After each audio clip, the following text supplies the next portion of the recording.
Xin kính chào quý bà con, quý anh chị và các bạn đang theo dõi kênh Miệt vườn Tây Nam. Sáng hôm nay, Chủ nhật ngày 10 tháng 5 năm 2026, chúng tôi tiếp tục gửi đến bà con bản tin cập nhật và phân tích nhanh thị trường cà phê trong nước và thế giới mới nhất. Kính thưa bà con, kết thúc phiên giao dịch cuối tuần, thị trường cà phê thế giới ghi nhận diễn biến điều chỉnh nhẹ sau nhiều phiên dao động mạnh. Trên sàn London, giá cà phê Robusta kỳ hạn tháng 7 năm 2026 hiện đang giao dịch quanh mức 3.414 đô la Mỹ trên tấn, giảm nhẹ so với phiên trước. Tuy mức điều chỉnh không lớn nhưng cho thấy thị trường đang bước vào giai đoạn thận trọng hơn khi nhà đầu tư có xu hướng chốt lời ngắn hạn. Dưới góc độ phân tích, đây chưa phải là tín hiệu tiêu cực đối với thị trường cà phê. Thực tế cho thấy mặt bằng giá quốc tế vẫn đang duy trì ở vùng khá cao so với cùng kỳ nhiều năm trước.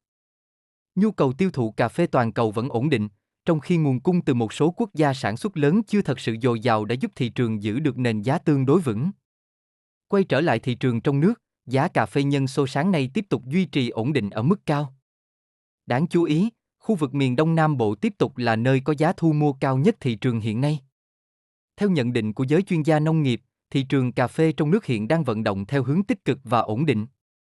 Dù sàn London có điều chỉnh nhẹ nhưng giá nội địa vẫn giữ nền khá tốt nhờ lực mua từ doanh nghiệp xuất khẩu còn duy trì đều. Một yếu tố quan trọng khác là lượng hàng trong dân hiện không còn nhiều như giai đoạn trước, khiến áp lực bán ra không quá lớn. Trong ngắn hạn, thị trường nhiều khả năng sẽ tiếp tục dao động trong biên độ hẹp với xu hướng nghiêng nhẹ về tăng giá nếu thị trường thế giới sớm phục hồi trở lại trong tuần tới. Mốc giá trên 88.000 đồng mỗi ký hiện đang được xem là vùng hỗ trợ khá vững cho cà phê nội địa. Nhìn chung, thị trường cà phê ngày 10 tháng 5 năm 2026 vẫn đang duy trì trạng thái ổn định tích cực. Đây là giai đoạn bà con cần tiếp tục theo dõi sát diễn biến của thị trường thế giới cũng như động thái thu mua từ các doanh nghiệp để lựa chọn thời điểm bán hợp lý, tối ưu lợi nhuận. Sau đây em xin cập nhật chi tiết giá thu mua cà phê trên thị trường thế giới, thị trường xuất khẩu của Việt Nam và thị trường trong nước tại một số khu vực trọng điểm các địa phương, để bà con mình tham khảo, đưa ra quyết định giá bán cho vườn cà phê của nhà mình nhé. Thị trường cà phê thế giới phiên giao dịch cuối tuần có biến động giảm nhẹ. Giá cà phê Robusta trên sàn London kỳ hạn tháng 7 năm 2026 được cập nhật ở mức 3.414 đô la Mỹ trên tấn, giảm nhẹ so với phiên trước.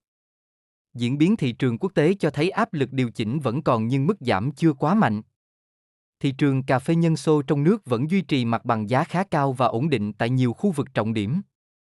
Khu vực Lâm Đồng, Lâm Hà 88.200 đồng mỗi ký, Bảo Lộc 88.200 đồng mỗi ký, Đức Trọng 88.200 đồng mỗi ký, Di Linh 88.000 đồng mỗi ký. Khu vực Đắk Lắk, Cư Mờ Ga 88.600 đồng mỗi ký, Buôn Hồ 88.500 đồng mỗi ký, Ea Leo 88.500 đồng mỗi ký, Cư Cuin 88.500 đồng mỗi ký. Khu vực Gia Lai, Pleiku 88.600 đồng mỗi ký, Iegrai 88.500 đồng mỗi ký, Chư Prong 88.500 đồng mỗi ký, Chư Sê 88.500 đồng mỗi ký. Khu vực Kon Tum, Kon Tum 88.500 đồng mỗi ký. Khu vực Đắk Nông, Gia Nghĩa 88.600 đồng mỗi ký, Đắk Miêu 88.500 đồng mỗi ký, Đắk Sông 88.500 đồng mỗi ký. Khu vực miền Đông Nam Bộ, Đồng Nai 88.800 đồng mỗi ký, Bình Dương 88.800 đồng mỗi ký, Bình Phước 88.800 đồng mỗi ký, Thành phố Hồ Chí Minh khoảng 88.900 đồng mỗi ký. Nhìn tổng thể, thị trường cà phê nội địa hiện vẫn đang duy trì được mặt bằng giá khá vững ở vùng cao, phổ biến quanh ngưỡng 88.000 đến gần 89.000 đồng mỗi ký. Đây được xem là vùng giá có tính ổn định tốt sau nhiều phiên thị trường liên tục biến động.